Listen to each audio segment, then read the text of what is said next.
آج جو مجھے موضوع دیا گیا ہے اس کے لیے میں نے سورہ اعراف کی آیت نمبر 157 کا آخری ٹکڑا جو ہے وہ آپ کو سنایا ہے۔ اس کا ایک پس منظر ہے وہ جان لیجیے۔ آپ کو معلوم ہے کہ جب حضرت موسیٰ بنی اسرائیل کو لے کر مصر سے نکلے ہیں، اس کے بعد مرحلہ آیا کہ اللہ تعالیٰ نے حضرت موسیٰ کو کوہ طور پر طلب فرمایا تورات عطا کرنے کے لیے۔ ان کی غیر حاضری میں ایک فتنہ کھڑا ہوا اور کچھ لوگوں نے ایک بچڑا بنا کر اس کی پرستش شروع کر دی بنی اسرائیل میں سے، سامری کا بنایا ہوا بچڑا۔ جب حضرت موسیٰ واپس آئے انہوں نے یہ دیکھا تو بہت غضبناک ہوئے، اور پھر اللہ تعالیٰ کے حکم سے فیصلہ ہوا کہ 12 قبیلوں میں سے جن لوگوں نے بھی یہ شرک کیا ہے ان کو انہی قبیلوں کے لوگ خود قتل کریں۔ کئی ہزار اسرائیلی قتل ہوئے۔ یہ بہت بڑا یوں سمجھیے کہ پرج ہوا ہے اس قوم کے اندر۔ اس کے بعد پھر مزید اللہ تعالیٰ کی خدمت میں استغفار کے لیے حضرت موسیٰ علیہ السلام اپنے 70 بڑے بڑے سردار جو تھے 12 قبیلوں کے، ان کو لے کر حاضر ہوئے۔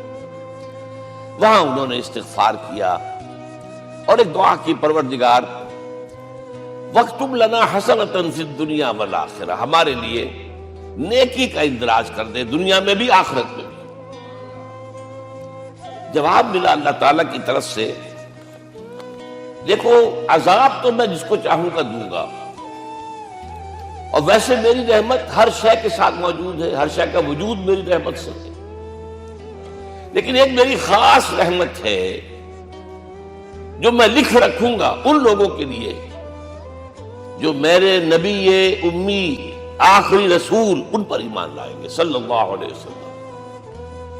وہ جب آئیں گے اور وہ نیکی کا حکم دیں گے، بدی سے روکیں گے، پاکیزہ چیزوں کو حلال قرار دیں گے، ناپاک چیزوں کو حرام قرار دیں گے، نوع انسانی کے اوپر جو بوجھ تھے جو اس وقت ہوں گے ان کو اتاریں گے۔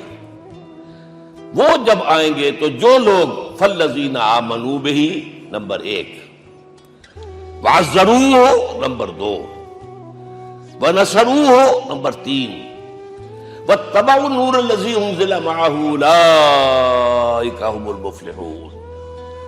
جو لوگ ان پر ایمان لائیں گے، ان کی تعظیم اور توقیر کریں گے، ان کی مدد کریں گے، اور جو نور ان کے ساتھ نازل کیا جائے گا یعنی قرآن، اس کی پیروی کریں گے، وہ ہوں گے جو فلاح پانے والے ہوں گے۔ میری خصوصی رحمت سے حصہ ان کو ملے گا۔ اب یہاں پہلے تو دعا کر لیجیے، اللہم ربنا اجعلنا منہم، اے اللہ ہم سب کو ان میں شامل فرما دے جو تیرے نبی کے ساتھ تعلق کی ان 4 بنیادوں کی شرائط کو پورا کر سکے، تقاضوں کو پورا کر سکے۔ اب ذرا ان میں سے ایک ایک کو لیجیے۔ ایمان جانی پہچانی چیز ہے، ایمان جسے کہتے ہیں، اس کی تشریح میں جانے کی ضرورت نہیں، وقت بھی محدود ہے، لیکن ایک بات سمجھنے کی ہے بہت ضروری۔ ایمان کے 2 لیول ہیں۔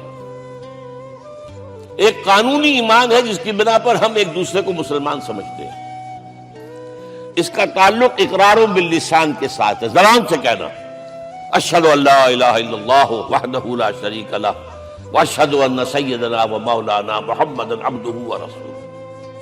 کوئی ہندو تھا، سکھ تھا، پارسی تھا، عیسائی تھا، یہ کلمہ کہے اور اسلام میں آ گیا۔ لیکن یہ زبانی کلامی ایمان جو ہے یہ انسان کی سیرت و کردار پر اثر انداز نہیں ہو سکتا۔ یہی وجہ ہے آج ہم دیکھ رہے ہیں مسلمان ہی جھوٹ بھی بول رہا ہے، مسلمان ہی بے ایمانی بھی کر رہا ہے، مسلمان ہی خیانت بھی کر رہا ہے، مسلمانوں کے لیڈر بلینز کی خیانت کر رہے ہیں۔ یہ کون ہے؟ سب مسلمان ہیں۔ وہ اس کی وجہ کیا ہے کہ ہم صرف قانونی مسلمان ہیں اور ہمارا ایمان قانونی ایمان ہے۔ اس کے لیے اسلام کا لفظ قرآن میں آیا ہے سورہ حجرات میں، قالت الاعراب آمنا قل لم تؤمنوا ولکن قولوا اسلمنا۔ اے نبی یہ بدو کہہ رہے ہیں ہم ایمان لے آئے، ان سے فرما دیجئے تم ہرگز ایمان نہیں لائے ہو، یوں کہو کہ ہم مسلمان ہو گئے ہیں۔ ولما يدخل الايمان في قلوبكم، ابھی تک ایمان تمہارے دلوں میں داخل نہیں۔ بہرحال اللہ کا شکر ہے اس نے ہمیں مسلمانوں میں پیدا کر دیا، ورنہ ہم میں سے کتنے ہوتے اگر کہیں اور پیدا ہو گئے ہوتے تو نعمت اسلام سے بھی ہم بہرہ ور ہو سکتے، کیا کر سکتے۔ اصل ایمان ہے جب وہ دل میں داخل ہو جائے، یقین بن جائے۔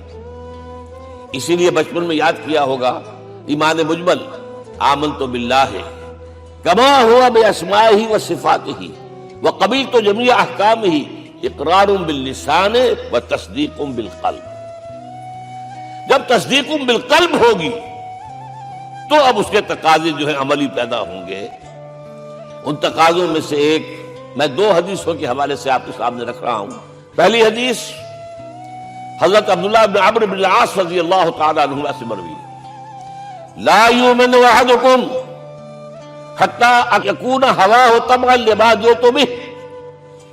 دیکھو تم میں سے کوئی شخص مومن نہیں ہو سکتا جب تک کہ اس کی خواہش نفس تابع نہ ہو جائے اس شریعت کے، اس قانون کے، اس ہدایت کے جو میں لے کر آیا ہوں۔ اگر عملاً تابع نہیں ہوئے تو حقیقتاً مومن نہیں ہو۔ دل میں جھانکو، Do I really believe that Muhammad is the prophet of Allah? Do I really believe that Quran is the word of God? کبھی جھانکیے گا اندر، جواب ملے گا صحیح آپ کو۔ کیا کنوکشن ہے؟ کنوکشن ہو اور پھر حضور کی پیروی نہ ہو، حضور کے احکام کی پابندی نہ ہو، اللہ کے قوانین کی پابندی نہ ہو، کیسے ممکن ہے؟ حضور تو فرماتے صلی اللہ علیہ وسلم ایک ایسی بد اخلاقی اور کج خلقی پر صرف اسے کوئی گناہ کبیرہ بھی نہیں کہیں گے۔ فرمایا ایک مرتبہ واللہ لا یؤمن واللہ لا یؤمن واللہ لا یؤمن، خدا کی قسم فلاں شخص مومن نہیں ہے، خدا کی قسم فلاں شخص مومن نہیں ہے، خدا کی قسم فلاں شخص مومن نہیں۔ صحابہ کانپ گئے، کون بدبخت ہے جس کے بارے میں فرمایا جا رہا؟ پوچھا گیا من یا رسول اللہ؟ جواب سنیے اور اپنے غریب حالوں میں جھانکیے۔ وہ شخص الذی لا یامن جارہ بوائقہ، وہ شخص جس کی شرارتوں کی وجہ سے اس کا پڑوسی چین میں نہیں ہے، امن میں نہیں ہے، وہ مومن نہیں ہے، خدا کی قسم نہیں ہے، خدا کی قسم نہیں ہے۔ کیسے علیحدہ کر لیں گے اس ایمان کو اعمال سے اور ایمان کو اخلاق سے؟ آگے چلیے، وہ جو حدیث حضرت ابو ہریرہ سے، اور یہ متفق علیہ صرف بخاری کی نہیں ہے، بخاری جمع مسلم۔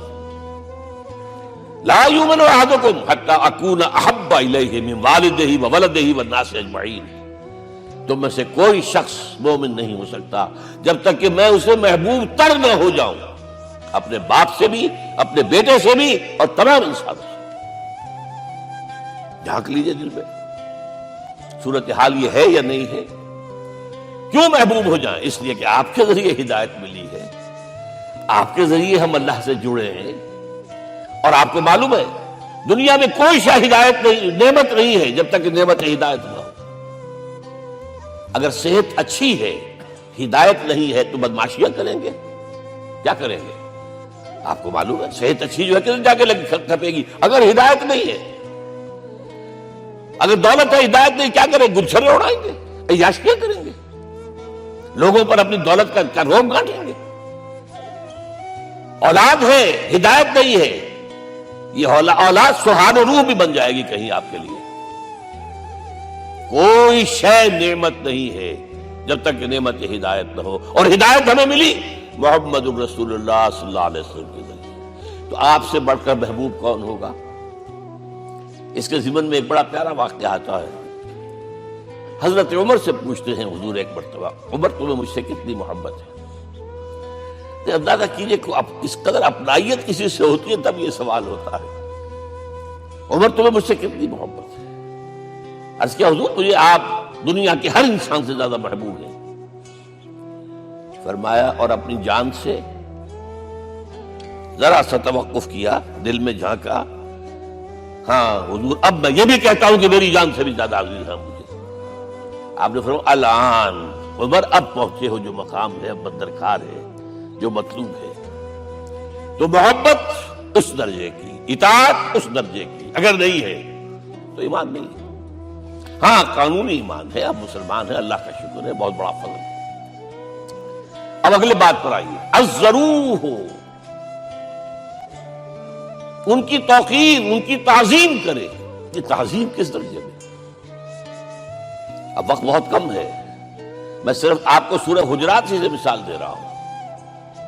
فرمایا گیا یا ایھا الذین آمنوا لا ترفعوا اصواتکم فوق صوت النبی ولا تجهروا له بالقول كجهر بعضكم لبعض ان تحبط اعمالكم وانتم لا تشعرون. اے ایمان والو، کبھی اپنی آواز کو حضور کی آواز سے بلند تر نہ کر دینا. کبھی جس طرح بلند آواز سے ایک دوسرے سے بات کرتے ہو ایسے نہ کر بیٹھنا، مبادا تمہارے سارے اعمال حبط ہو جائیں اور تمہیں پتہ بھی نہ چلے.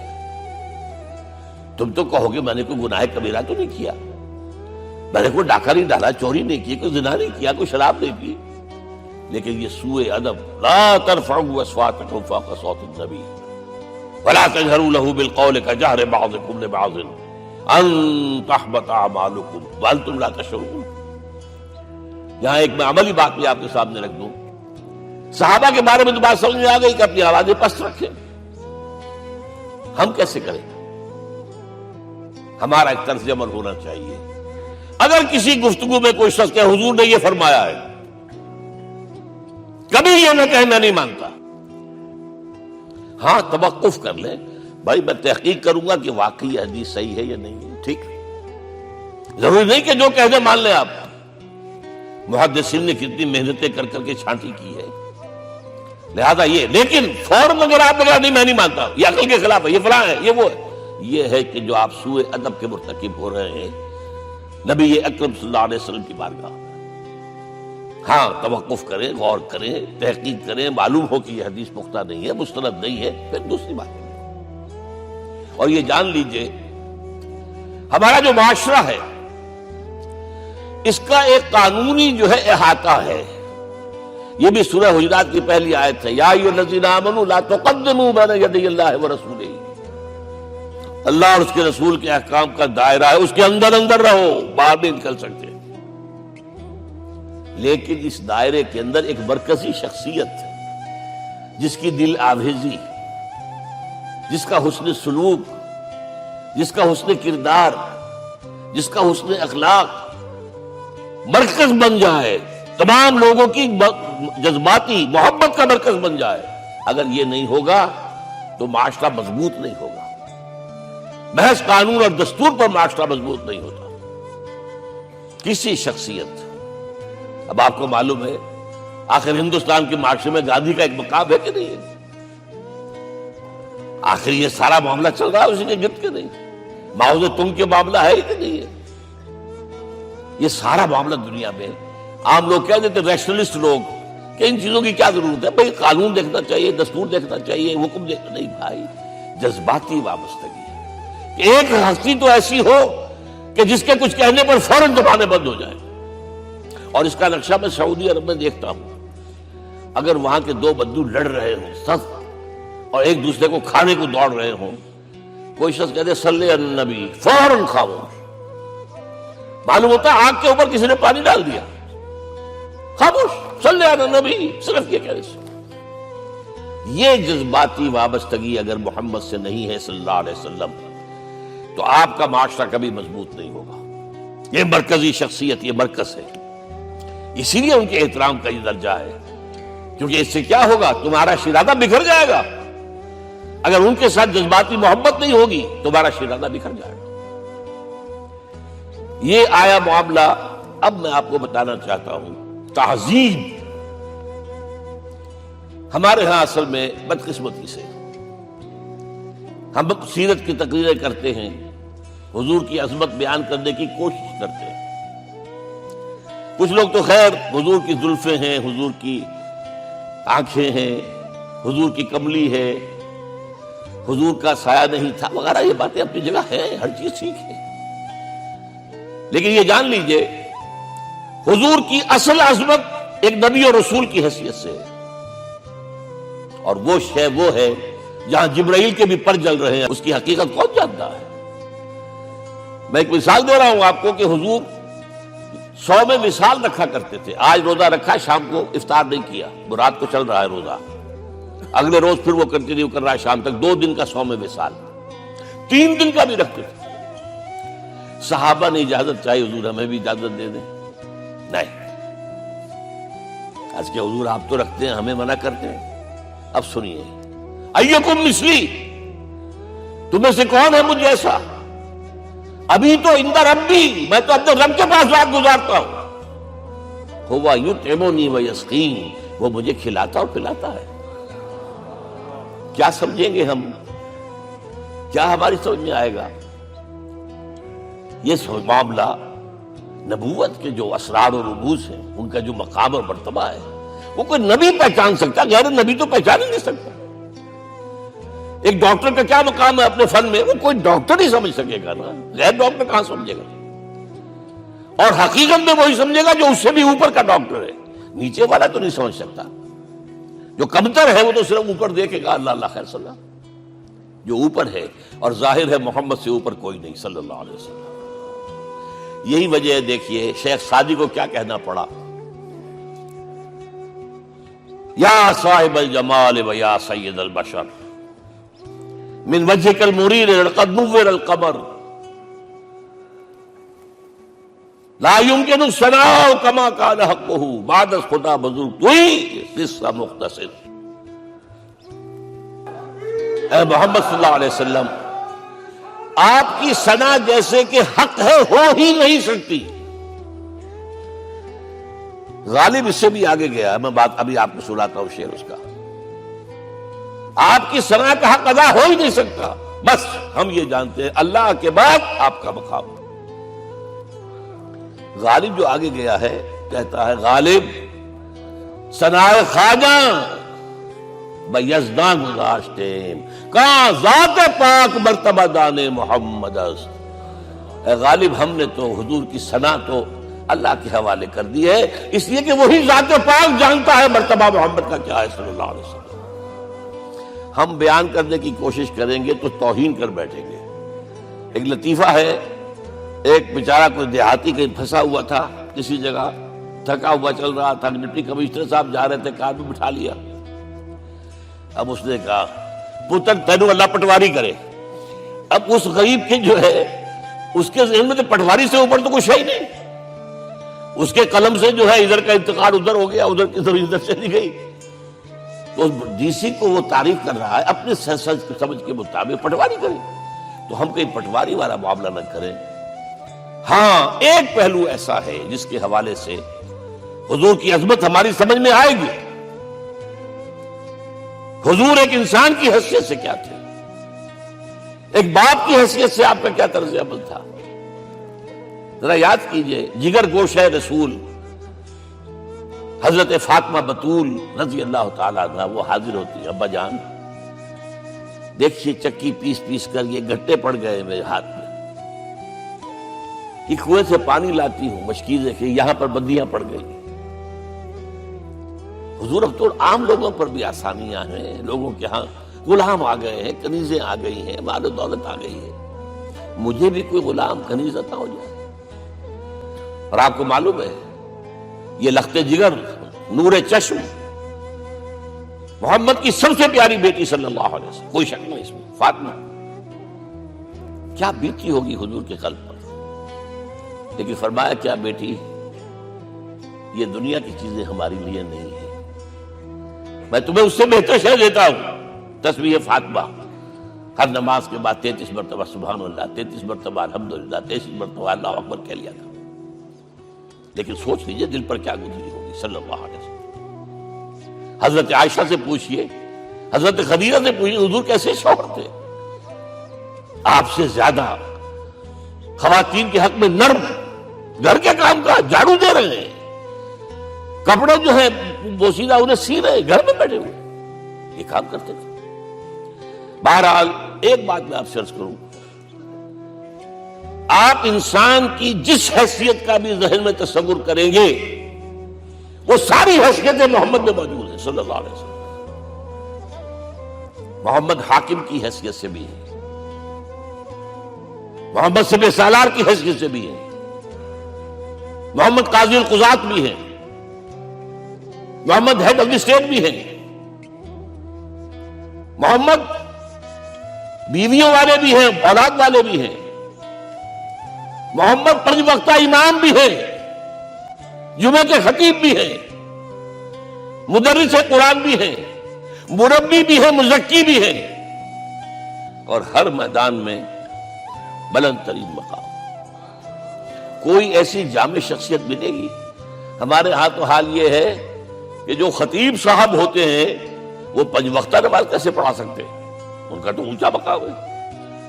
5 وقتہ نماز کے لیے تو علیحدہ چاہیے امام آپ کو، اور وہاں بھی ایک امام سینئر ہوگا، وہ عشاء مغرب اور فجر پڑھائے گا، ایک جونیئر ہوگا بیچارہ، وہ جو خاموش نماز ہے وہ پڑھائے گا۔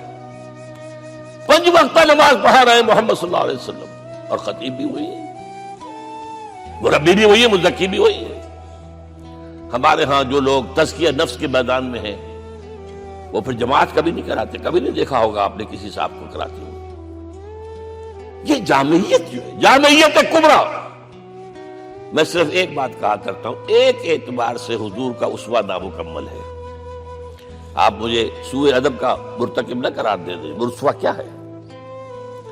عورت کے لیے اس کی اپنی نسوانی زندگی کے لیے اسوہ آپ میں نہیں ہے۔ آخر نصف انسانیت ہے، اسے بھی اسوہ چاہیے۔ یہ ہے جس کی وجہ سے حضور نے شادیاں کی ہیں زیادہ۔ خواتین کے لیے اسوہ حضور کے ازواج مطہرات ہیں، اور ان میں سب سے بڑھ کر جو بالکل یوں سمجھیے کہ آغاز کے اندر نوجوانی میں آ گئی ہیں حضور کی خدمت میں، نہایت ذہین و فطین، انہوں نے پھر عورت کی زندگی کے لیے حضور کا جو طرز عمل تھا وہ انہوں نے بیان کیا تھا۔ اس لیے سورہ احزاب کے اندر اس کا تذکرہ ہے، جہاں یہ آتا ہے لقد کان لکم فی رسول اللہ اسوۃ حسنہ، وہیں پر یا نساء النبی لستن کاحد من النساء، اے نبی کی بیویوں تم عام عورتوں کے مانند نہیں ہو، تمہیں تو اسوہ بننا ہے امت کے لیے۔ اب اس سے اگلا قدم میں بڑھا رہا ہوں آگے، اور اس کے ساتھ جڑ جائے گی تیسری بات۔ تیسری بات کیا ہے؟ وَنَصَرُوهُ، اس کی مدد کریں صلی اللہ علیہ وسلم۔ پہلی بات تو یہ نوٹ کیجئے، حضور انتہائی غیور انسان تھے، انتہائی غیور۔ یہ کہا جاتا ہے کہ اگر حضور گھوڑے اس میں سوار ہوتے تھے اونٹ پر، اور آپ کا کوڑا نیچے گر گیا، تو آپ یہ کسی سے نہیں کہتے تھے کہ ذرا یہ میرا کوڑا مجھے پکڑا دینا، یہ بھی گوارا نہیں تھا۔ آپ اونٹ بٹھا کر نیچے اتر کر اپنا کوڑا خود اٹھاتے تھے۔ کسی سے اپنے ذاتی کام کے لیے کوئی مدد مانگنا امکان ہی نہیں۔ بلکہ ایک واقعہ تو وہ ہے جب بھی میں تذکرہ کرتا ہوں میری آنکھوں میں آنسو آ جاتے ہیں۔ یہ ہجرت کے وقت کا واقعہ ہے۔ آپ کو معلوم ہے حضور نے تمام مسلمانوں کو مکے سے جانے کی اجازت دی، چلے جاؤ مدینے، چلے جاؤ مدینے، آپ خود تھے موجود، اس لیے کہ رسول اپنے مقام کو نہیں چھوڑ سکتا وداؤٹ ایکسپریس پرمیشن فرام اللہ سبحانہ و تعالی۔ اب حضرت ابوبکر پوچھ رہے ہیں حضور اجازت آ گئی؟ نہیں آئی، آ گئی نہیں آئی، دن گزر رہے ہیں۔ حضرت عائشہ کی روایت ہے کہ ایک روز ہم نے دیکھا دوپہر کے وقت آ رہے ہیں حضور، کپڑے سے اپنا سر جو ہے ڈھانپا ہوا ہے۔ عرب میں دوپہر کے وقت وزٹ کرنا جو ہے یہ ان کے خلاف دستور ہے، ان کی تہذیب کے خلاف ہے، یہ قیلولے کا وقت ہوتا ہے۔ تو حیران ہوئے، آتے ہی فرمایا ابوبکر ہجرت کی اجازت ہو گئی۔ اب انتہائی خوشی سے اور بڑی امید میں کہ بڑی شاباش ملے گی، حضرت ابوبکر فرماتے ہیں، عرض کرتے ہیں حضور میں نے 2 اونٹیاں تیار کر رکھی ہیں، خوب کھلا پلا کے انہیں فرما کیا ہوا ہے، یہ ہجرت میں ہمارے کام آئے گی۔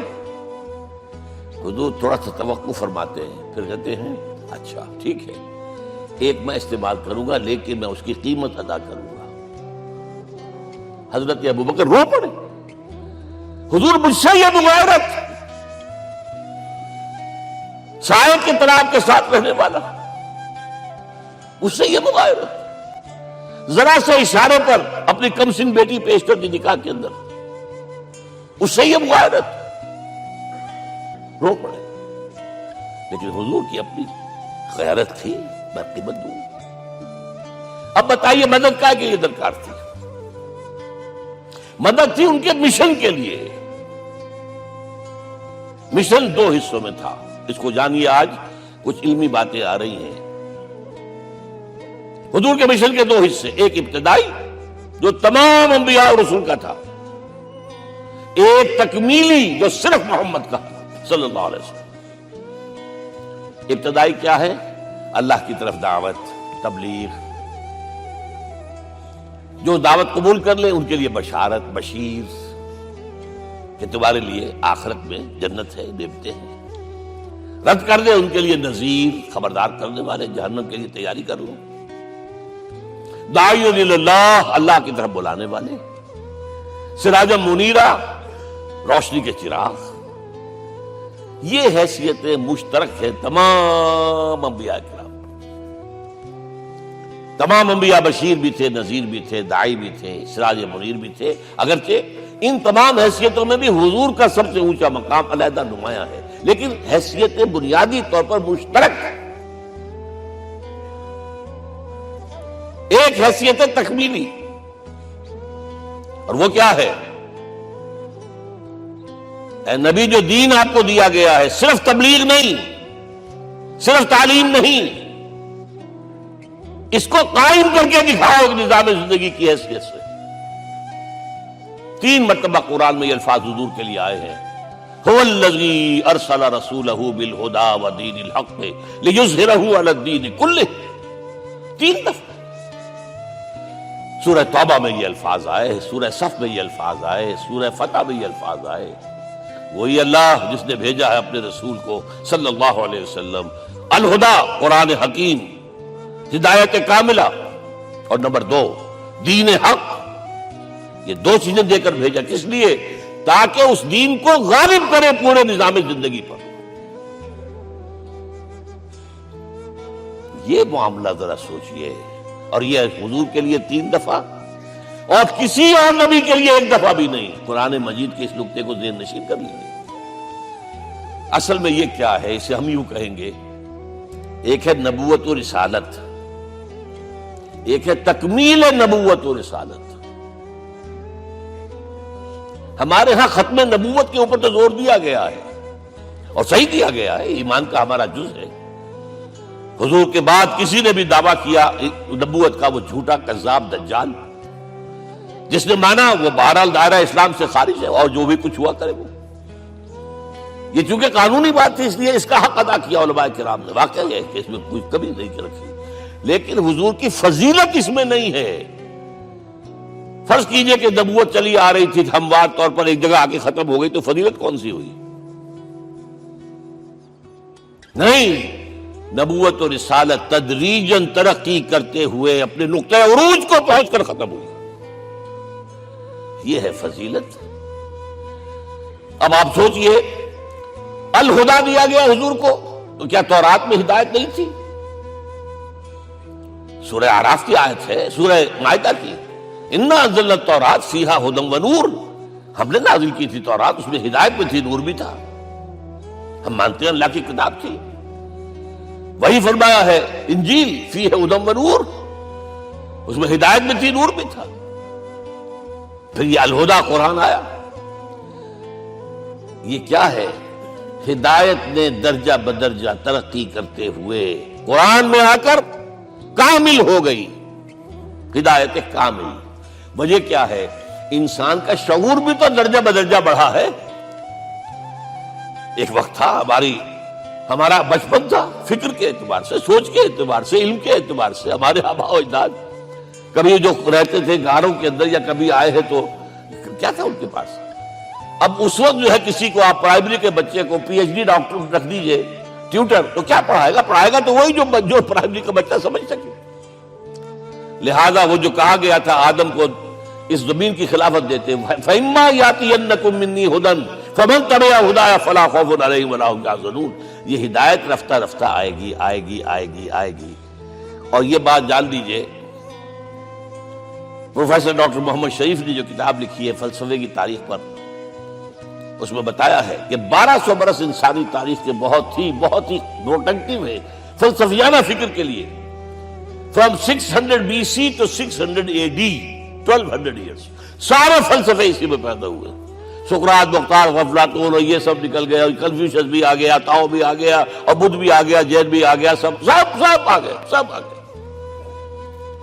گویا کہ انسان جب کچھ سوچ سکتا تھا، جتنا سوچ سکتا تھا سوچ چکا، اور یہ بھی سنا دوں، حضرت عیسیٰ نے کہا تھا اپنے حواریوں سے، ڈپارٹنگ جو میسج تھا، مجھے ابھی تم سے اور بھی بہت باتیں کرنی تھی لیکن تم ان کا تحمل نہیں کر سکو گے، جب وہ فارقلیت آئے گا صلی اللہ علیہ وسلم تو تمہیں سب کچھ بتائے گا۔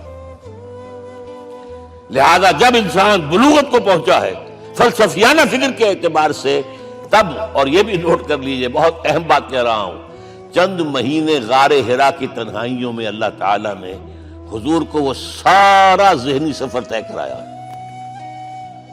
کیا کرتے تھے حضور جا کر غار حرا میں؟ کبھی سوچا آپ نے؟ اگر آپ یہودیوں میں پیدا ہوئے ہوتے تو یہودی طرز پر آپ عبادت کرتے، اگر کہیں عیسائیوں میں پیدا ہوتے تو عیسائیوں کی طرف پر آپ تو نہیں تھے، آپ تو پیدا وہ مشرکین میں شرک کرنے کا امکان ہی نہیں آپ کے لیے، تو کیا کرتے تھے؟ حدیث کے الفاظ یہ یتحنث فی، وہاں جا کر عبادت کرتے تھے۔ اب شارحین حدیث نے بہت عمدہ لکھا ہے، کان صفت تعبدہ فی غار حرا التفکر والاعتبار، غار حرا میں آپ کی عبادت فکر، غور و فکر، تفکر و اعتبار، اس کی میں تعبیر یہ کر رہا ہوں، جس کو کہا کبھی اکبر الہ آبادی نے، خدا کے کام دیکھو بعد کیا ہے اور کیا پہلے، نظر آتا ہے مجھ کو بدر سے غار حرا پہلے۔ تم غار حرا کو نہیں جانتے، مصطفیٰ اندر حرا خلوت گزید، قوم آئین و حکومت آفرید۔ The most productive part of the period life of Muhammad is that which he passed in غار حرا۔ فکر کی ساری جو ہے بلندیاں طے کی، تب آیا ہے اقرا بسم ربک، اب اللہ کا الہدیٰ شروع ہوا ہے۔ اچھا، اسی طرح نمبر 2، دین حق مکمل ہوا ہے، ورنہ جب ہم کبھی غاروں میں رہتے تھے کسی میونسپلٹی کا بھی سوال نہیں، نظام کسے کہیں گے؟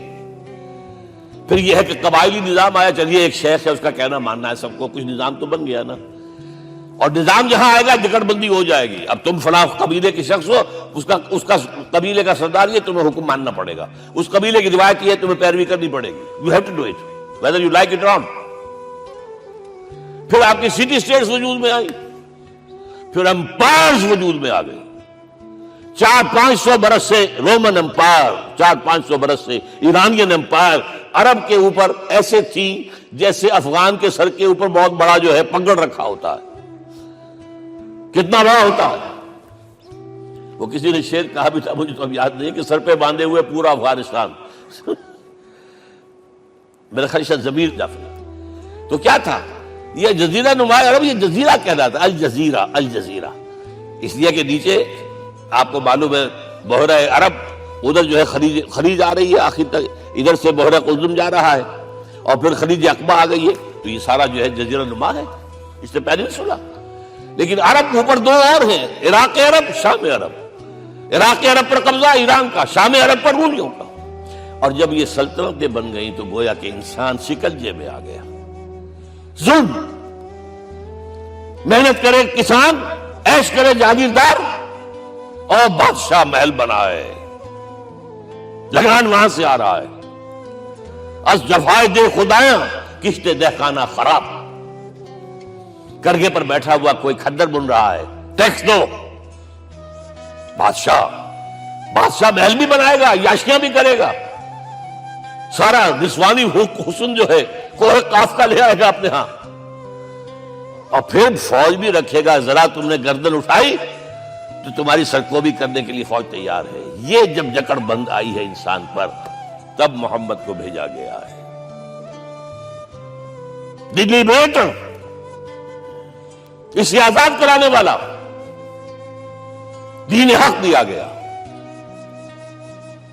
یہ دین حق قرآن مجید میں اسی لیے کہا گیا، یہ میں کہہ رہا ہوں تکمیل رسالت النبوت، الیوم اکملت لکم دینکم واتممت علیکم نعمتی ورضیت لکم الاسلام دینا۔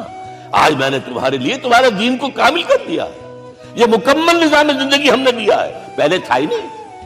لہذا کسی اور نبی سے یہ نہیں کہا گیا کہ اس کو غالب کرو، میں نے آپ کو بتا دیا کہیں نہیں ہے، نہ نوح، نہ ہود، نہ صالح، نہ ابراہیم، نہ موسیٰ، نہ عیسیٰ، کوئی بھی نہیں۔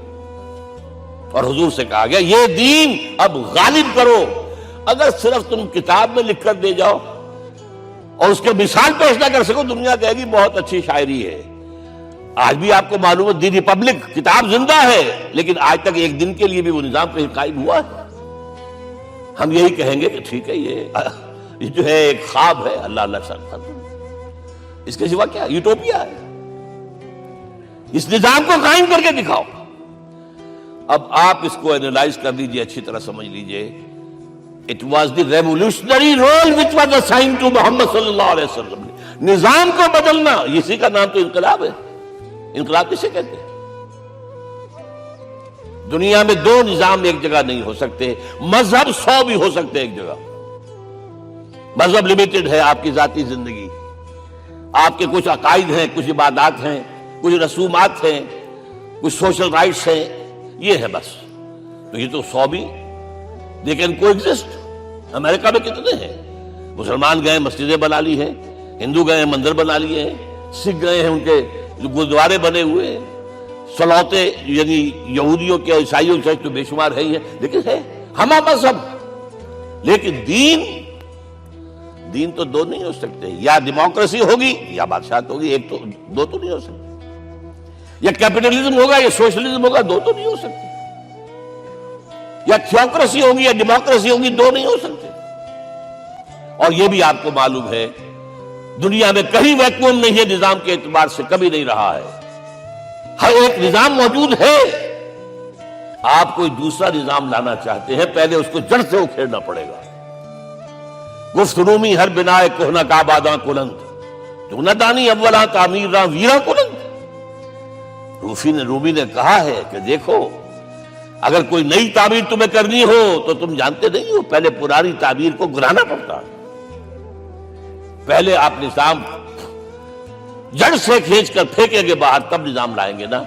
اور یہ ظاہر بات ہے جو نظام بھی ہے اس کے ساتھ ویسٹڈ انٹرسٹ ہے، اس کے ساتھ پریولیجڈ کلاسز ہیں، دے وانٹ اسٹیٹس کو، وہ کوئی تبدیلی نہیں ماننے کو تیار، کیونکہ اسی نظام کی شاخوں پر تو ان کے گھونسلے بنے ہوئے، وہیں سے تو مفادات ان کے وابستہ ہے۔ لہذا نظام جو ہے بدلنے کے لیے جانیں دینی پڑتی ہیں، خون بہانا پڑتا ہے، جان جوکھوں کا کام کرنا پڑتا ہے، اس کے بغیر نظام نہیں بدلتا۔ اور محمد کا رول صلی اللہ علیہ وسلم، یہ ہے وہ عظمت محمد کی جو انسان نے پہچانی ہے۔ میں 3 گواہیاں آپ کے سامنے پیش کر رہا ہوں، 1 from the east, 2 from the west, 3 کئی ملوے ہیں۔ یہی لاہور 1920، یہاں ایک بریڈلا ہال ہوتا تھا، اس بریڈلا ہال میں ایم این رائے کی ایک تقریر۔ And who was M N Roy? Personal friend of Lenin, member of the communist international. He knew what revolution is, اور اس نے ہسٹوریکل رول آف اسلام تقریر کی لاہور کے اندر 1920 میں، اور اس نے کہا تاریخ انسانی کا عظیم ترین انقلاب وہ تھا جو محمد نے برپا کیا صلی اللہ علیہ وسلم۔ میں تو اس کی ذہانت کی داد دیے بغیر نہیں رہا۔ مجھے کہا بعض مورخین یہ جو فتوحات کی ہیں صحابہ کرام نے، ان کو سمجھ بیٹھتے ہیں جیسے اٹیلا نے فتوحات کی ہیں یا چنگیز خان نے کی ہے یا کسی اور، کہاں وہ کہاں یہ، وہاں صرف تباہی آتی تھی۔ اور محمد صلی اللہ علیہ وسلم کے پیروکاروں نے جب دنیا فتح کی ہے، نئی تہذیب دی ہے، نیا تمدن دیا ہے، نیا نظام دیا ہے، روشنی دی ہے، علوم کو تازہ کیا ہے، علوم ایجاد کیے ہیں۔ یہ ہے وہ انقلاب جو محمد نے برپا کیا صلی اللہ علیہ وسلم۔ یہ کتاب آج بھی ہندوستان میں چھپتی ہے، بمبئی میں، دی ہسٹوریکل رول آف اسلام۔ اور میں سمجھتا ہوں کہ ہندو ہے، کمیونسٹ ہے اور گواہی دے رہا ہے۔ دوسرا، یہ تو چونکہ بڑی ریسنٹ پاسٹ کی بات ہے، ڈاکٹر مائیکل ہارٹ ایک کتاب لکھتا ہے دی 100، اس کا سب ٹائٹل کیا ہے؟ A selection and gradation of the 100 most influential personalities of the human race, human history. پوری انسانی نسل میں سے ان لوگوں کو چن لو جنہوں نے اس کی تاریخ کے دھارے کے رخ کو موڑا ہو، ادھر جا رہا تھا ادھر کر دیا، ادھر جا رہا تھا ادھر کر دیا۔ جن لوگوں نے بھی تاریخ کا دھارا موڑا، پہلے سلیکٹ کر لو، سلیکشن۔ 100 آدمی کا نام آ گئے، اب گریڈیشن ان میں سب سے زیادہ کس نے کیا؟ اور ٹاپ پر لایا محمد کو صلی اللہ علیہ وسلم. یہ کتاب تو اویلیبل ہے، پڑھیے. اور چونکہ عیسائی ہے اور حضرت عیسیٰ کو نمبر 3 پر لے گیا، غور کیجیے. نمبر 2 پر لایا نیوٹن کو، بابا طبیعت. اور پھر کہتا ہے naturally I owe an explanation. میں عیسائی ہوتے ہوئے I am placing Muhammad at one at top. How? This is because, یہ لفظ یاد کیجیے، this is because he is the only person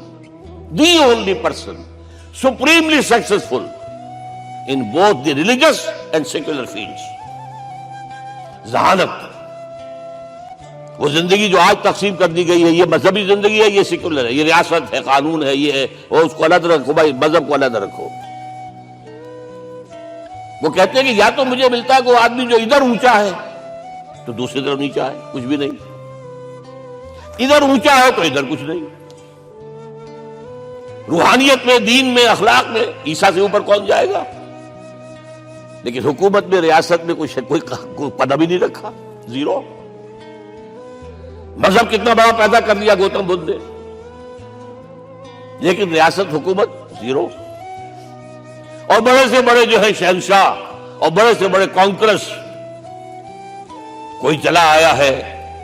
آپ سوچئے جو گریک آ رہا ہے، جو سکندر اعظم کہاں سے چل کر مقدونیہ سے کہاں پہنچ گیا؟ بیاس تک.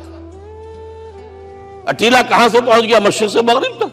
لیکن مذہب و اخلاق کے اندر زیرو نہیں بلکہ مائنس ویلیو لانی پڑے گی. ایک ہی انسان ہے. آپ کم سے کم give credit to his honesty. ایک ہی انسان، دو ہے ہی نہیں. He is the only person supremely successful in both the religious and the secular fields. اب آئیے تیسری میں گواہی دے رہا ہوں ایک ایسے شخص کی جو ویسے شاتم رسول ہے، گالیاں دی ہیں اس نے، بدترین گالیاں دی، رقیق حملے کی، جیسے رشدی نے کیے ہیں، ایسے تسلیمہ نسرین نے کیے ہیں، سب اس طرح کے کیے ہیں. وہ ایچ جی ویلز ہے، فکشن سٹوری رائٹر، ہسٹورین بھی ہے. 2 کتابیں ہیں اس کی تاریخ پر، تاریخ انسانی عالم، short history of the world and concise history of the world. جو رقیق حملے کیے ہیں میں اس کا ذکر نہیں، اس لیے کر دیا کہ معلوم ہے وہ دشمن ہے، دوست نہیں ہے. اگر کسی کا دوست ہوگا تو تعریف کر ہی گیا. وہ دشمن ہے، میں اسٹیبلش کرنا چاہتا ہوں، ہی از انیمی. اور عربی زبان کا ایک مقولہ یہ ہے کہ الفضل ما شہدت بہ الاعداء. فضیلت تو وہ ہوتی ہے جس کی گواہی دشمن دے.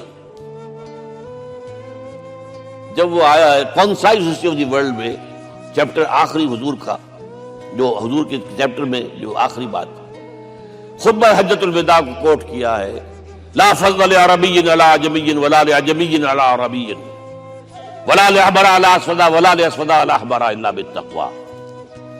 کسی عرب کو کسی عجمی پر کوئی فضیلت نہیں، کسی عجمی کو کسی عرب پر کوئی فضیلت نہیں، کسی گولے کو کسی کارے پر کوئی فضیلت نہیں، اور کسی کالے کو کسی گورے پر کوئی فضیلت نہیں. ہاں، تقویٰ کے ساتھ فضیلت. اب ذرا میرا ایک لفظ نوٹ کیجئے، کیا لکھتا ہے اس پر؟ Although the sermons of human freedom, fraternity and equality were said before also, and we find a lot of these sermons in Jesus of Nazareth. مسیح ناصری حضرت عیسیٰ علیہ السلام کے ہاں بھی وعظ تو ہمیں بہت ملتے ہیں، but it must be accepted that it was Muhammad صلی اللہ علیہ وسلم who for the first time in history established a society based on these principles. انسانی حریت، اخوت، مساوات، اس کے وعظ کہنے تو بہت آسان ہے، تقریریں کرنی تو بہت آسان ہے، لیکن ان ویلیوز کو باقاعدہ اسٹیبلش کرنا ایک سوسائٹی میں ماننا پڑتا ہے. یہ اسے دینا پڑا ہے کریڈٹ جو بھی ہے. لیکن ایک بات نوٹ کر لیں، مبادہ کہیں آپ میرے بارے میں سوء ظن ہو جائے، تازہ ایڈیشن جو اب اویلیبل ہے اس میں سے یہ نکال دیے گئے ہیں. آج کے جو ان کے ایڈیٹرز ہیں ان کی حلق سے نیچے نہیں اتر رہے. اتنی بڑی حقیقت.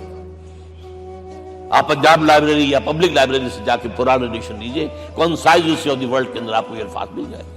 Although the sermons of human fraternity Freedom and equality were said before also. And we have a lot of these sermons in Jesus of Nazareth. But it must be accepted that it was Muhammad sallallahu alaihi wasallam who for the first time in history established a society based on these principles. اب یہ جو mission میں نے آپ کے سامنے رکھا، ایک بنیادی مشن قرآن کی تبلیغ کرو، تبلیغ کرو، تبلیغ کرو، تبلیغ کرو. یا ایھا رسول بلغ ما انزل الیک من ربک وان لم تفعل فما بلغت رسالتہ. نمبر 2، جو دین حق دیا اسے غالب کرو، قائم کرو، نافذ کرو، اس کی مثال پیش کرو دنیا کے سامنے. ان دونوں میں مدد درکار تھی محمد رسول اللہ. جیسے حضرت مسیح نے کہا تھا، وَإِذْ قَالَ عِيسَىٰ ابْنُ مَرْيَمَ لِلْحَوَارِيِّينَ مَنْ أَنصَارِي إِلَى اللَّهِ، کون ہے میرا مددگار اللہ کی راہ میں. جیسے کہ اللہ فرماتے سورہ حدید میں، بڑی پیاری آیت ہے، بڑی ریولوشنری آیت ہے، بلکہ میں لفظ استعمال بڑی ننگی انقلابی آیت ہے قرآن مجید کی. اتنا صاف اللہ تعالیٰ ہی سچ بول سکتا ہے، کوئی اور تو ضرور کہیں نہ کہ اس کے اوپر کوئی کپڑا ڈال کے بات کرے گا. آیت نمبر 25 آف سورۃ الحدید، لقد ارسلنا رسلنا بالبینات، ہم نے اپنے رسولوں کو بھیجا واضح نشانیوں کے ساتھ، معجزات کے ساتھ. وانزلنا معهم الکتاب والمیزان، ان کے ساتھ کتاب اتاری، شریعت اتاری، میزان اتاری، نظام اتارا. لِيَقُومَ النَّاسُ بِالْقِسْطِ، تاکہ لوگ عدل پر قائم ہوں. اس لیے کتاب کیوں بھیجی، رسول کیوں بھیجے، نبی کیوں بھیجے، وحی کیوں بھیجی؟ تاکہ لوگ عدل پر قائم ہوں. یہ اس سے بڑی آیت کوئی ہوگی؟ عدل اجتماعی، سوشل جسٹس. اب اگلا ٹکڑا پڑھیے، وَأَنزَلْنَا الْحَدِيدَ، ہم نے لوہا بھی اتارا ہے، فیہ باس شدید، اس سے اسلحہ بنتا ہے، جنگی قوت ہے. وَلِيَعْلَمَ اللَّهُ مَن يَنصُرُهُ وَرُسُلَهُ بِالْغَيْبِ، اور اللہ دیکھ لینا چاہتا ہے کون ہے اس کے وفادار بندے جو لوہے کی طاقت کو ہاتھ میں لے کر اللہ اور اس کے رسول کی مدد کرتے ہیں. دین اللہ کا، اسے قائم کرنا اللہ کی مدد ہے، اسے قائم کرنا محمد کا فرض ہے، اس کے جد و جہد کرنا محمد کی مدد ہے صلی اللہ علیہ وسلم. یہ تھی نصرت. اور یہ نصرت آپ کو معلوم ہے حضور کی زندگی میں صحابہ نے کرام نے کی ہے کہ نہیں کی؟ جو شخص ایمان لایا فوراً داعی بن گیا، فوراً. ابو بکر ایمان لائے، اور 6 جو ہیں عشرہ مبشرہ میں سے چوٹی کے صحابہ، وہ ان کی دعوت پر ایمان لائے. سعد ابن ابی وقاص، طلحہ، زبیر، عثمان، سعید ابن زید، یہ سب کون ہیں؟ حضرت ابو بکر کی دعوت. نوجوان ہیں. مصعب بن عمیر کو گھر سے نکال دیا چچا نے، اور بڑا نہ کر کے نکالا ہے کم وقت نے، اس لیے کہ باپ مر گیا تھا، بہت دولت چھوڑ گیا تھا. ماں نے بڑے ناز و نام میں پالا تھا. کہتے 200 درہم کا جوڑا اس کا بن کر آتا تھا شام سے. جیسے کبھی ہم کہتے تھے کہ پنڈت نہرو کے کپڑے جو ہے پیرس سے سل کر آتے ہیں. اور جہاں سے گزر جاتا تھا مصعب، اتنا اس نے لگایا ہوتا تھا عطر کے پوری گلی جو ہے وہ خوشبو سے جو ہے بھر جاتی. چچا نے بلایا، تم جو یہ گلچھرے کر رہے ہو اپنے باپ کی دولت پر نہ، اور تم اسے کہتے ہو کافر، نکل جاؤ گھر سے. وہ چلنے لگے. یہ بات ہے، ٹین ایجر چلنے لگے. وہ سمجھا تھا کہ میرے یہ کہنے سے اس کے تو اس کو تارے نظر آ جائیں گے، یہ فوراً جو ہے توبہ کرے گا، پلٹ آئے گا. چلنے لگے تو اسے اور غصہ ہے، یہ کپڑے بھی اسی باپ کے ہیں، اتارو. وہی اتارے کپڑے. مادرزاد برہنہ ہو کر ماں کے پاس گئے. ماں نے آنکھوں پر ہاتھ رکھا، مصعب کیا ہوا ہے؟ فرمایا امی میں موحد ہو گیا ہوں. یہ ہے توحید. اور اب جا کر حضور کے دامن میں بیت ارقم میں اب ہمہ وقت کارکن ہے. قرآن اتر رہا ہے، پڑھ رہے ہیں، سمجھ رہے ہیں. قرآن اتر رہا ہے، یاد کر رہے ہیں. اور اس کے بعد جب کہا تھا مدینے والوں نے بیعت عقبہ اولیٰ پر کہ حضور ہمارے سے آپ کی ملاقات تو سال کے بعد ہی ہوگی، درمیان میں تو آپ کو معلوم ہے خون ریزی ہے، کوئی قافلہ بچ کے نہیں آ سکتا، تو اب آپ ہمیں کوئی اپنا شاگرد دیجئے. مصعب بن عمیر کو حضور نے کہا جاؤ ان کے ساتھ. وہاں ان کا نام پڑ گیا المقری، پڑھانے والا، قرآن پڑھانے والا. 75 آدمی اگلے سال لے کر آ گیا ہے، اور اسی سے بیعت عقبہ ثانیہ ہوئی ہے، اور ہجرت کا راستہ کھل گیا. اور اس کو ایک دفعہ حضور نے دیکھا، مسجد کے دروازے کے سامنے سے گزر رہا تھا، مصعب پھٹا ہوا کمبل تھا جس میں لپیٹا ہوا تھا، حضور کی آنکھوں میں آنسو آ گئے۔ غزوہ احد میں شہید ہوا کس طرح؟ علم بردار تھا، ایک ہاتھ پر وار پڑا ہے، کٹ کے گر گیا، ایک ہاتھ سے تھاما، دوسرے پر بھی گر گیا، دونوں جو بچے ہوئے حصے تھے اس سے تھاما۔ پھر جب ختم ہو گئے، اس کے بعد جو ہے جب دفن کر رہے تھے تو حضور کے سامنے پرابلم لایا گیا۔ مصعب کے جسم پر تو کوئی کپڑا ہی نہیں تھا سوائے ایک چادر کی، ایک دھوتی، اللہ اللہ خیر سمجھ۔ اور شہید کا کفن ہوتا ہے اس کا اپنا لباس۔ حضور وہ اتنا چھوٹی ہے وہ چادر کہ پاؤں ڈھانپتے ہیں تو سر کھل جاتا ہے، سر ڈھانپتے ہیں تو پاؤں کھل جاتے ہیں۔ فرمایا سر کو ڈھانپ دو کپڑے سے اور پیروں پر گھاس ڈال دو۔ That was the last dress which Musab got۔ تو یہ لوگ جو تھے محمد رسول اللہ والذین معہ، یہ ساتھی حضور کے جنہوں نے حضور کے مشن میں آپ کا ساتھ دیا۔ اور ایک خاص مرحلے کا تو میں آپ کے سامنے ذکر ہی کر دوں، اس لیے کہ دین کی اقامت، دین کا غلبہ، اس میں تو جہاد اور قتال آئے گا لا محالہ۔ Nobody is going to allow you to change the system۔ اگر سسٹم بدلتا ہے تو اس کے ساتھ جو مفادات بدلتے ہیں وہ ختم ہو جاتے ہیں، جو پرولیجز ہیں وہ ختم ہو جاتے ہیں۔ لہذا جب غزوہ بدر کا مرحلہ آیا ہے، حضور نے مجلس شورا منعقد کی، اور آپ نے جو وحی سے آپ کو بتا دیا گیا تھا، دیکھو ایک قافلہ آ رہا ہے شمال سے، مال غنیمت سے لدا پھدا ہے، اور 50 صرف اس کے ساتھ محافظ ہیں۔ ایک لشکر آ رہا ہے جنوب سے، ویل کانٹے سے لیس، اور اللہ نے وعدہ کیا ہے کہ ایک پر ضرور تمہیں فتح دے گا، بتاؤ کدھر چلے۔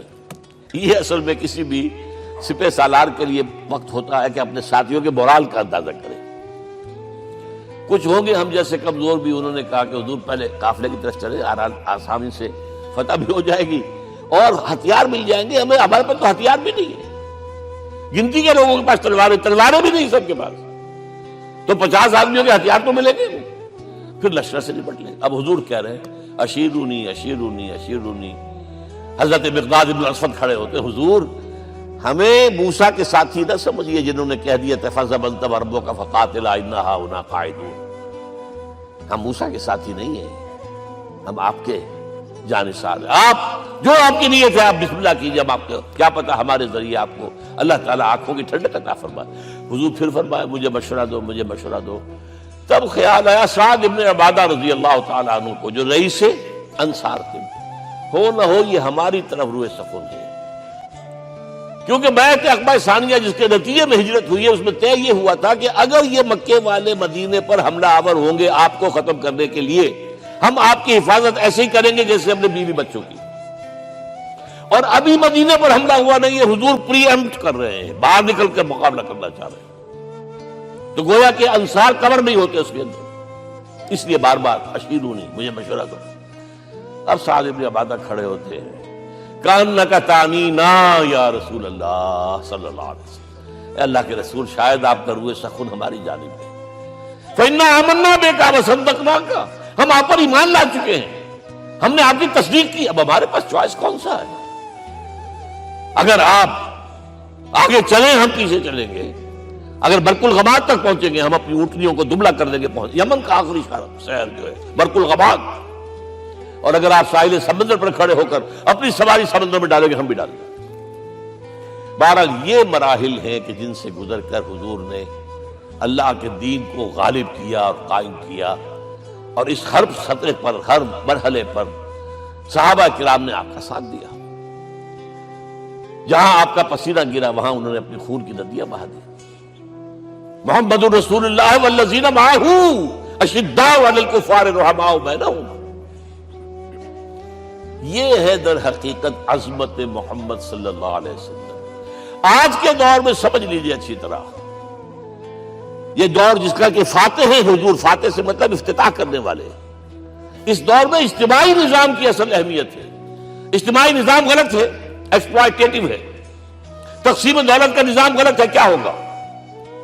ایک طرف دولت جمع ہوگی، ایکومولیشن آف ویلتھ، ایک طرف بھوک، افلاس، فاقہ ہوگا۔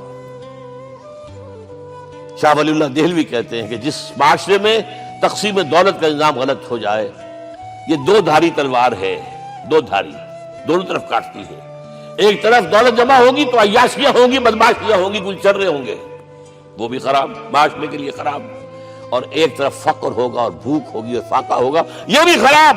اس لیے کہ حضور فرماتے ہیں کاد الفقر ان یکون کفرا، فقر تو انسان کو کفر کی حد تک پہنچا دیتا ہے، لہذا فقر کو کل نظام کو توڑنا ہوگا۔ یہ الفاظ شاہ ولی اللہ دہلوی رحمۃ اللہ علیہ جو 12ویں صدی ہجری کے مجدد، اس نظام کو بدلنا۔ اب آپ سوچئے حضور صلی اللہ علیہ وسلم نے جب اپنے اس مشن کی تکمیل کر لی، تو میں اب دو باتیں آپ کو بتا رہا ہوں۔ چونکہ حضور کی بعثت صرف عرب کے لیے نہیں تھی، صرف عربوں کے لیے نہیں تھی، صرف ملک عرب کے لیے نہیں تھی۔ اگر یہ ہوتا تو آپ کا کام مکمل ہو گیا تھا، پورے عرب میں اللہ کی حکومت قائم ہو گئی، ایک ایک شخص تک قرآن پہنچ گیا۔ لیکن 5 جگہ قرآن میں آیا ہے وَمَا أَرْسَلْنَاكَ إِلَّا كَافَّةً لِلنَّاسِ بَشِيرًا وَنَذِيرًا، ہم نے نہیں بھیجا آپ کو مگر تمام انسانوں کے لیے بشیر اور نذیر بنا کر۔ لہذا کام مکمل نہیں ہوا۔ اقبال کہتا ہے وقت فرصت ہے کہاں، کام ابھی باقی ہے، نور توحید کا اتمام ابھی باقی ہے۔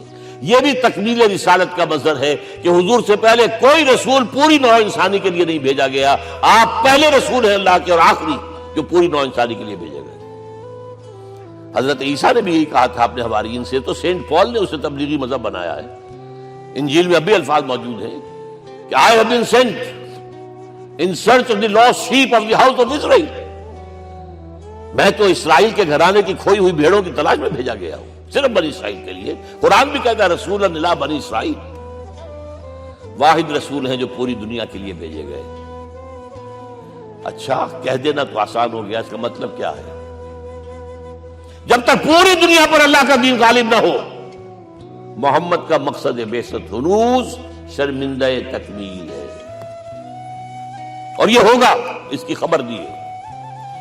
یہ ایک تحفہ میں لے کر آیا آپ کے لیے، 8 صفحے ہیں، لیکن یہ سمجھیے کہ یہ سونے کے حروف سے شر لکھے ہوئے ہیں، وہ احادیث، وہ آیات جن میں حضور نے خبر دی ہے کہ پوری دنیا پر اللہ کا دین غالب ہوگا۔ ہو نہیں سکتا کہ دنیا ختم ہو جائے اور محمد کا مقصد بعثت ابھی مکمل نہ ہو، ناممکن۔ ان آیات کو پڑھیے، ان میں پھر احادیث پڑھیے۔ میں صرف 2 حدیثیں آپ کو سنا دوں۔ ایک میں حضور نے اپنے زمانے سے لے کر قیامت تک کے 5 ادوار گنائے ہیں، آپ پڑھ لیجیے گا، ٹیکسٹ ہے یہ، اور خدا کے لیے اس کی قدر کیجیے گا، یہ آیات ہیں، احادیث پھینک نہ دیجیے خدا کے لیے کہیں۔ اور اس کے اندر جو ہے اس وقت کے جو مایوسی کے اندھیارے ہمارے اوپر چھائے ہوئے ہیں، ان کا علاج ہے کہ نہیں، اور بھی دور فلک ہیں ابھی آنے والے، ناز اتنا نہ کریں ہم کو ستانے والے۔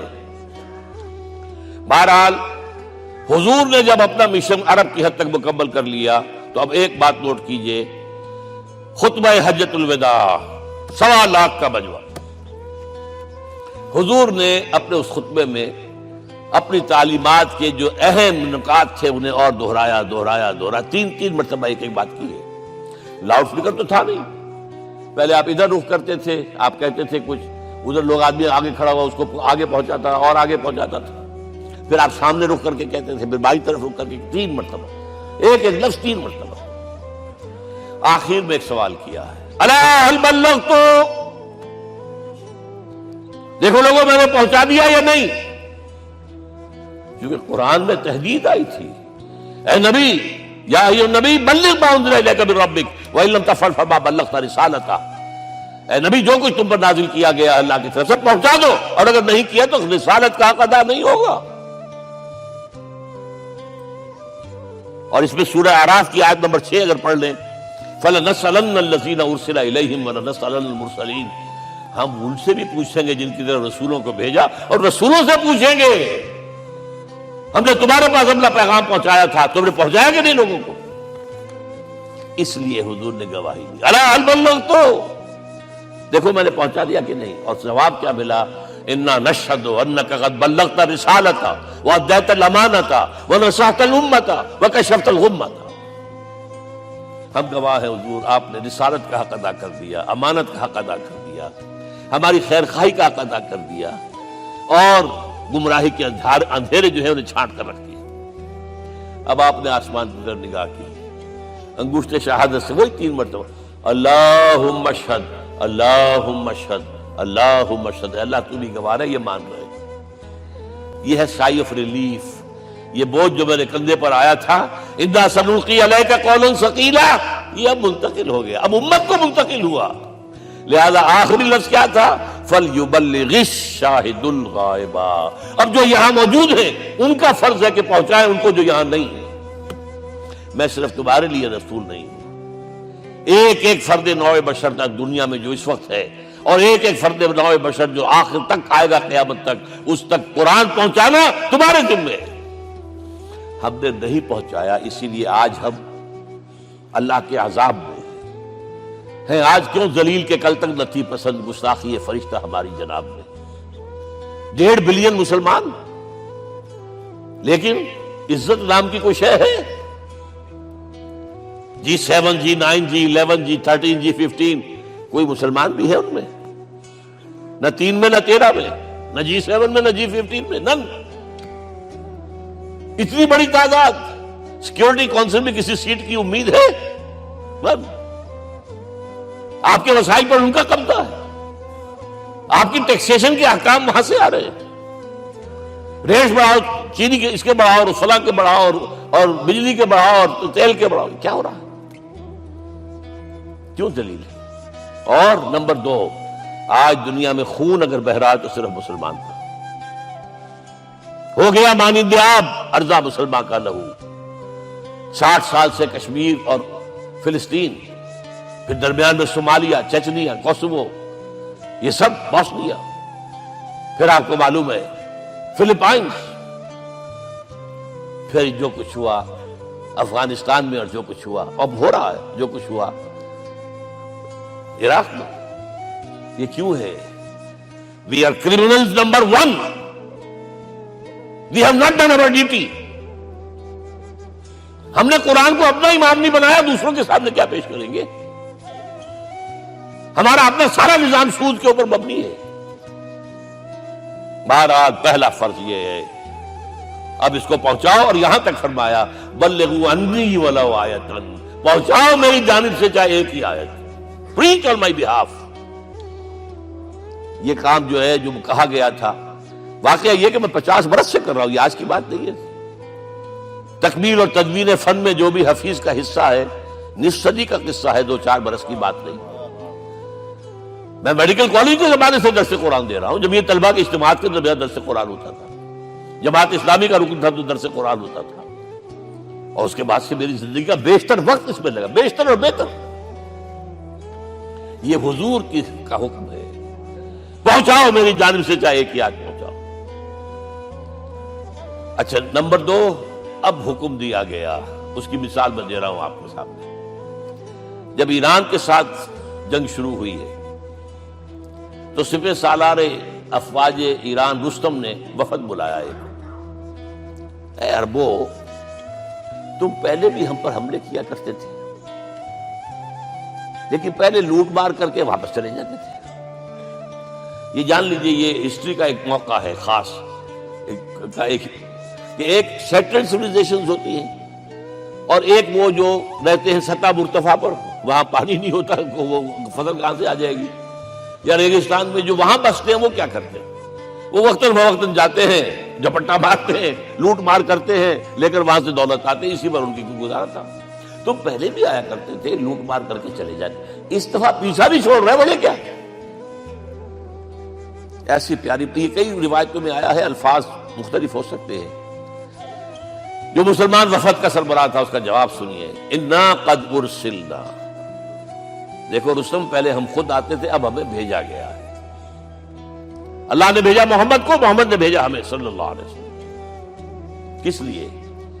لنخرج الناس من ظلمات الجہالت الى نور الایمان ومن جور الملوک الى عدل الاسلام۔ اس لیے بھیجا گیا ہمیں کہ نوع انسانی کو شرک اور کفر کی جہالتوں سے نکال کر ایمان کی روشنی میں لائیں، اور بادشاہوں کے ظلم و ستم کے پنجے سے نجات دلا کر عدل اسلام. دیکھو ہمارا خلیفہ چٹائی پر بیٹھتا ہے عمر رضی اللہ تعالی عنہ، اس کے تو کوئی خدم و حشم نہیں ہے، کوئی باڈی گارڈ نہیں ہے. ایک آیا تھا سفیر ایران کا، مدینے میں آ کر گھوما پھرا، کوئی محل نظر نہیں آیا اسے. پوچھتا ہے مسلمانوں سے اینا ملک، بھائی تمہارا بادشاہ کہاں ہوتا ہے؟ جواب ملا لیسا لنا ملکن بل لنا امیر، ہمارا کوئی بادشاہ نہیں، ہمارا امیر ہے. کہاں ہے بھائی؟ ہمارے بیت المال کے کچھ اونٹ گم ہو گئے تھے کہ بھائی ملے نہیں، ہمارا خلیفہ تلاش کرنے گیا. اب اس نے کسی کو لیا ہوگا آئیڈینٹیفائی کر سکے، ڈھونڈ کر جا کر ایک جگہ دیکھا، دھوپ تیز ہو گئی تھی، حضرت عمر تھک گئے تھے، لہذا ایک درخت کے سائے میں اپنے کوڑے کا تکیہ بنا کر لیٹے ہوئے استراحت فرما رہے. کوئی خادم نہیں، کوئی خدم و حشم نہیں، کوئی باڈی گارڈ نہیں. اس وقت وہ کھڑے ہو کر کہتا ہے عمر تم عدل کرتے ہو، تمہیں کوئی خوف نہیں ہے. ہمارے بادشاہ ظلم کرتے ہیں، لوگوں کا خون پیتے ہیں، انہیں ہر وقت ڈر رہتا ہے. انہیں اونچی اونچی فصیلیں چاہیے، انہیں باڈی گارڈ چاہیے، انہیں حفاظتی دستے چاہیے. یہ مثال پیش کی ہے نا، یہ کوئی فیری ٹیلز تو نہیں ہے، یہ تو آج کی تاریخ ہے، 1400 برس پرانی تاریخ ہے بھائی، کوئی پرانی نہیں ہے، کوئی 10,000 سال پرانی بات نہیں ہے. اور وہی عمر ہے، انہیں بلایا گیا ہے بیت المقدس. وہاں جو مسلمانوں کا محاصرہ تھا وہ طول کھینچ گیا، فصیل بہت اونچی مضبوط، اور اندر ہر طرح کا رسد بھی موجود ہے، راشن بھی ہے، پانی بھی ہے. عیسائیوں کا قبضہ تھا. عیسائی پادری آئے فصیل پر، مسلمانوں تم اگر قیامت تک بھی یہاں پڑے رہے محاصرہ کر کے، یہ کبھی فتح نہیں ہوگا شہر. ہاں یہ فتح ہونا ہے، ہماری کتابوں میں ہے، لیکن ایک درویش بادشاہ کے ہاتھوں فتح ہوگا. تمہارے اندر ہمیں وہ درویشی نظر نہیں آ رہی. وہ چونکہ کچھ عرصہ ہو گیا تھا، شام میں پہنچ گئے تھے، خربوزے کو دیکھ کے خربوزہ رنگ پکڑتا ہے، اچھا لباس پہننا شروع کر دیا. اور وہاں تھے امین هذه الامہ ابو عبیدہ بن الجراح رضی اللہ تعالی عنہ. یکے ازا شرح مبشرہ، ان کا فوراً کلک کیا، یہ بدریش بادشاہ مدینے میں بیٹھا ہوا تو ہے. یہاں سے ریکویسٹ کی گئی ہے آپ تشریف لائیے. اب 700 میل کا سفر ہے، کوئی ذاتی سفر نہیں، کسی بیٹے کے کنووکیشن میں کے لیے نہیں گئے، کوئی انٹوریج نہیں ہے، کچھ نہیں. ایک اونٹ، ایک خادم، اور اسی اونٹ پر راستے کا راشن، لہذا ایک آدمی بیٹھ سکتا ہے. اب ایک منزل خلیفہ اوپر تشریف فرما ہے اور خادم ہاتھ پکڑ کر آگے چل رہا. اگلی منزل خادم اوپر بیٹھا ہے اور خلیفہ ہاتھ پکڑ کے آگے چل رہا. جب آخری منزل آئی ہے تو باری ہو گئی اس خادم کی. اس نے ہاتھ جوڑ دیے، خدا کے لیے لوگ دیکھیں گے، مجھے ماریں گے، تمہیں شرم نہیں آئی؟ خلیفۃ المسلمین جو ہے وہ آگے آگے تمہارے چل رہے تھے، تم براجمان تھے. حضرت عمر نے ڈانٹ پلائی، دوڑو دوڑو، نہیں، باری تمہاری ہے. وہ بیٹھا ہوا اوپر، حضرت عمر پنکیل پکڑ کر آ رہے ہیں، اور بیچ میں کہیں کیچڑ آ گیا تھا، جوتیاں بھی ہاتھ میں پکڑی ہوئی ہیں. اب وہاں آتے ہی انہیں لے جایا گیا فصیل کے سامنے. انہوں نے اوپر سے اپنی کتابیں دیکھیں، ہاں یہی ہے درویش بادشاہ. یہ فتح نہیں ہوا تھا یروشلم، یہ ایک صلح کے طور پر انہوں نے لیا ہے، کھول دیا، آ جاؤ. اور انہوں نے شرط رکھوائی تھی کہ کہیں یہاں یہودیوں کو آباد نہیں ہونے دیں گے آپ. حضرت عمر نے اتنی رعایت کی تھی یہودیوں کے لیے کہ وہ یہاں آئیں، اپنے مقدس مقامات کی زیارت کر کے جا سکتے ہیں، لیکن یہاں سیٹل نہیں ہو سکتے. اس لیے وعدہ تھا. یہ وعدہ جو ہے سلطان عبدالحمید خان تک چلا ہے. بڑی سے بڑی رشوت پیش کی تھی زائنسٹ نے، تمہارے سارے قرضے ہم ختم کر دیں گے، تم جو ہے ہمیں فلسطین میں آباد ہونے کا حق دے دو. نہیں، جو معاہدہ عمر کا تھا اس میں میں کوئی ترمیم نہیں کر سکتا.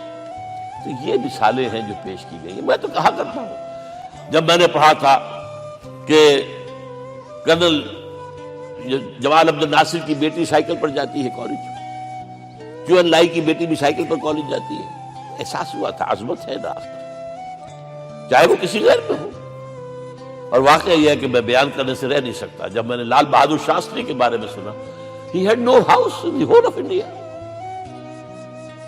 یہ تو بھارت کی ڈیموکریسی کا ایک معجزہ ہے. A person who doesn't own a house in the whole length and breadth of India, and he rose to the position of Prime Minister. ہمارے ہاں کسی میونسپلٹی کا جو ہے ممبر نہیں بن سکتا اس کی بیوی اپنے گھر میں خود کھانا پکاتی تھی، کوئی ملازم نہیں تھا۔ اور جب ہارٹ اٹیک ہوا ہے تاشقند میں، تو وہ جو مرتے دم بات کی ہے اس نے ماتا جی سے کی ہے، بیوی سے نہیں کی۔ یہ ہماری مشرقی روایات ہیں، ماں کا مقام۔ لیکن یہ تمام مثالیں جو ہیں، پوری نوع انسانی 10 مرتبہ پیدا ہو کر ختم ہو جائے، حضرت عمر والی مثالیں نہیں لا سکتے۔ رات کو گشت کر رہے ہیں، ایک جگہ سے رونے کی آواز آئی، معلوم ہوا کہ بچے ہیں، بھوکے ہیں، رو رہے ہیں۔ ماں سے پوچھا گیا کیا معاملہ ہے؟ کیا کروں، کچھ نہیں ہے، میں نے یہ آنڈی چڑھا دی ہے، چولہے کے اوپر آگ جلا دی ہے، بچوں سے کہا بھائی کچھ پک رہا ہے، ذرا انتظار کرو، سو جائیں گے۔ کانپ گئے، ایسے گئے سیدھے بیت المال، آٹے کی بوری اپنے غلام سے کہا میرے کندھے پر رکھ، میں لے چلتا ہوں۔ نہیں، قیامت کے دن تم میرا بوجھ نہیں اٹھا سکو گے۔ اپنے کندھے پر بوری رکھ کر لائے ہیں، کھانا پکوایا، کھلایا بچوں۔ اب اگر حضور یہ کہے کہ سید القوم خادم ہوں، تو یہ حقیقت تھی کہ نہیں تھی؟ ورنہ اگر یہ مثال نہ آتی تو کہتے ہیں جی شاعری تو اچھی ہے، بہت اچھا شعر کہہ دیا، کوئی سردار بھی کبھی خادم ہوا ہے۔ اب یہ ہے کہ یہ نظام دنیا میں، بس آخری بات میں آ گیا ہوں، یہ خوشخبریاں میں آپ کے ساتھ یہ تحفہ لے کر آیا، یہ پڑھیے کہ نظام دوبارہ آنا ہے۔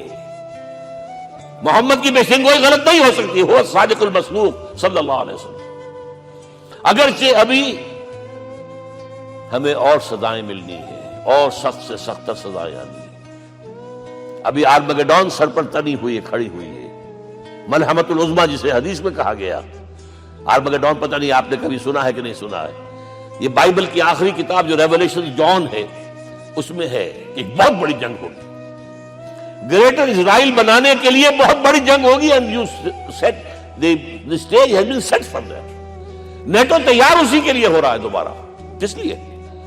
نیٹو چیف سے پوچھا گیا تھا کہ تمہارا دشمن جو تھا USSR تو ختم ہوا، گھٹنوں کے بل پڑا ہوا ہے، اب کس کے لیے اس کو ایکسٹینڈ کر رہے ہیں اور آرگنائز کر رہے ہو؟ اب ہمیں مسلم فنڈامنٹلسٹ سے نمٹنا ہے۔ یہ ہے وہ کروسیڈ جو شروع ہوئی۔ یہودی اور عیسائی نیو کنزرویٹوز، نیو کونس، یہ دونوں جڑے ہوئے ہیں، ایک 5 پوائنٹ ایجنڈا ہے ان کا جس پر دونوں کا اتفاق ہے۔ تو ابھی ہم پر بڑے برے وقت آنے ہیں، ہمیں سزائیں ابھی اور ملنی ہیں، لیکن ٹیبلز ول بی ٹرنڈ، دنیا میں اللہ کا دین قائم ہوگا، چاہے ابھی اور اپس اینڈ ڈاؤنز آئیں گے، لیکن ہوگا، لیکن ہوگی، وہ وقت آئے گا اللہ کا دین قائم ہوگا پوری دنیا میں۔ ایک حدیث میں آپ کو سنانے چلا تھا، حضرت ثوبان سے رضی اللہ تعالیٰ عنہ، مسلم شریف کی روایت ہے، حضور نے فرمایا ان اللہ زوالی الارض، اللہ نے میرے لیے پوری زمین کو لپیٹ دیا، فرائیت مشارقہا و مغاربہا، میں نے اس کے سارے مشرق دیکھ لیے، سارے مغرب دیکھ لیے، فإن امتی سیبلغ ملکہا ما زوئ لی منہا، میری امت کی حکومت ان تمام علاقوں پر قائم ہو کر رہے گی جو اللہ نے زمین کو لپیٹ کر مجھے دکھا دی۔ یہ ہونا ہے، and that is going to be the end of this world۔ Armageddon بھی آ جائے گی، پہلے ملحمۃ العظمیٰ بھی آئے گا، سزائیں بھی ملیں گی، بالآخر وہ ہوگا۔ لیکن آخری بات، میرے اور آپ کے لیے مسئلہ لمحہ فکریہ کیا ہے؟ میں اور آپ کہاں کھڑے ہیں؟ Are we on the side of Allah or on the side of America؟ بہرحال یہ تو جو اپس اینڈ ڈاؤنز آنے ہیں، میرے اور آپ میں سے ہر شخص کے سوچنے کی بات یہ ہے، یہ تو انقلاب تو آئے گا، حضور کے ذریعے سے آیا، کچھ لوگ حضور کے ساتھی بن گئے، ان کی دنیا بن گئی، آخرت بن گئی، قیامت میں کے بعد جو کچھ ملنا ہے اللہ تعالیٰ روح و ریحان و جنت النعیم۔ کچھ رہ گئے کہ چاہے سگا چچا تھا محروم رہ گئے، ابو لہب۔ آج بھی یہ قافلہ ادھر چل رہا ہے۔ اقبال نے بالکل ٹھیک کہا ہے کہ دنیا کو ہے پھر مار کا روح و بدن پیش، تہذیب نے پھر اپنے درندوں کو ابھارا، اللہ کو پابر دیے مومن پہ بھروسہ، ابلیس کو یورپ کی مشینوں کا سہارا۔ اور صحیح کہا ہے، آخری بات جو کہہ رہا ہوں، وہ ایک نقطہ میرا رہ گیا ہے، وَاتَّبَعُوا النُّورَ الَّذِي أُنزِلَ مَعَهُ، چوتھی بات، اور یہ کہ وہ لوگ جو اس نور کا اتباع کریں گے کہ جو ان کے ساتھ نازل کے قرآن، اس لیے کہ قرآن ہی ذریعہ ہے، آلہ انقلاب ہے، قرآن انسانوں کو بدلتا ہے، افراد کو، افراد مل کر جماعت بن کر وہ جو انقلاب برپا کرتے ہیں، بٹ انڈیویجول چینج. اقبال کے الفاظ میں چوں بجا در رفت جہاں دیگر شود، یہ قرآن اگر کسی کے باطن میں اتر جاتا ہے تو اس کے اندر انقلاب آ جاتا ہے. He is a change person from within واتبعوا النور الذی انزل معہ. لیکن آخری دور کے بارے میں چند اشعار سنا رہا ہوں. شب گریزاں ہوگی آخر جلوہ خورشید سے، یہ چمن معمور ہوگا نغمہ توحید سے، ہو کر رہے گا. اور پھر دلوں کو یاد آ جائے گا پیغام سجود، پھر جبیں خاک حرم سے آشنا ہو جائے گی. اور آنکھ جو کچھ دیکھتی ہے لب پہ آ سکتا نہیں. میں بھی حیرت ہوں کہ دنیا کیا سے کیا ہو جائے. آب روان کبیر تیرے کنارے کوئی دیکھ رہا ہے کسی اور زمانے کے خواب. وہ زمانہ آنا ہے، لیکن دیکھنا یہ ہے کہ میرا اور آپ کا اس میں کتنا حصہ ہے. اقول قولی ھذا واستغفر اللہ لی ولکم ولسائر المسلمین والمسلمات.